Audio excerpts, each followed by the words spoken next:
প্রিয় বন্ধুরা, আজকে 3 দিন যাবত হসপিটালে পড়ে আছি। মানে আমার একটা নাতি অসুস্থ, এই জন্য আজকে 3 দিন যাবত হসপিটাল। এখন হসপিটালে আইসা এমন শিক্ষা পাইতেছি, এই যে এর আজকে অনেকদিন যাবত জ্বর ছাড়তেছে না। ডাক্তার সাহেব এই ইঞ্জেকশনগুলো লেখছে মেরোপেনাম ইঞ্জেকশন। এখন এই ইঞ্জেকশনটা হয়েছে রেনেটা কোম্পানির। এখন এই ইঞ্জেকশনটার মূল্য আছে এই যে দেখেন 1300 টাকা। 1300 টাকা এটার মূল্য।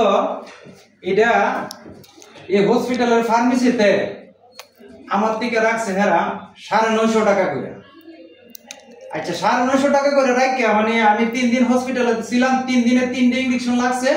এখন 3টে ইঞ্জেকশনের বিল আমি ওদেরকে দিয়েছি। এখন আমার আবার বলতেছে যে আরো যদি ইঞ্জেকশন ডাক্তার সাহেব লেখে তাহলে আমরা আমার 3 ইঞ্জেকশন নিয়ে।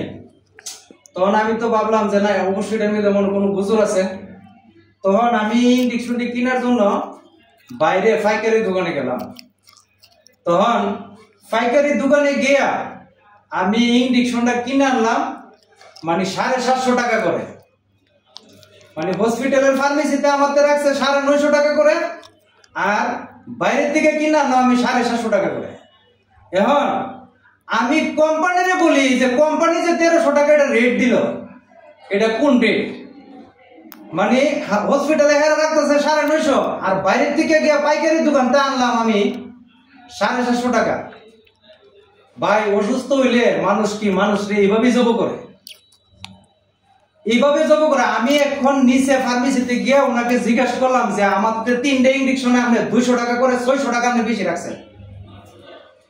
আমি এখন আপনাদের নিয়ে আমি কথা বলবো এবং ভিডিও করবো কেন আমাদের 200 টাকা করে আপনি বেশি রাখলেন।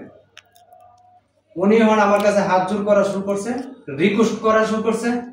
উনি বলতেছে ভাই এটা হয়তো হেরা পাইকারি রাখছে। আমি বলি না, এবারে 750 টাকা বেচছে, এবারে কি লাভ করে বেচে নাই? সে অবশ্যই এটার মধ্যে লাভ করেই বেচছে। তখন সে বেচছে 750 আর ওরা রাখছে 950। এখন উনি আমার কাছে খুব রিকোয়েস্ট করতেছে, অনুরোধ স্বীকার করতেছে, ভুল স্বীকার করতেছে। তো এইভাবে যদি মানুষকে ঠকানো হয় তাইলে যারা সাধারণ পাবলিক আছে, সাধারণ জনগণ আছে, এটার মূল্য 1300 টাকা। তাইলে 1300 টাকা কই আর 750 টাকা কই?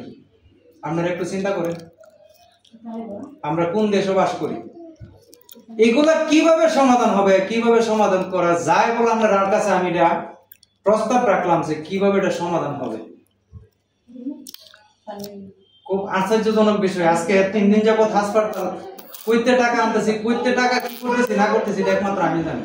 যে একটা বাচ্চা অসুস্থ থাকলে যখন অবস্থা বেশি খারাপ হয় তখন কতটুকু টেনশন গার্জিয়ান টাকার জন্য করতে হয়।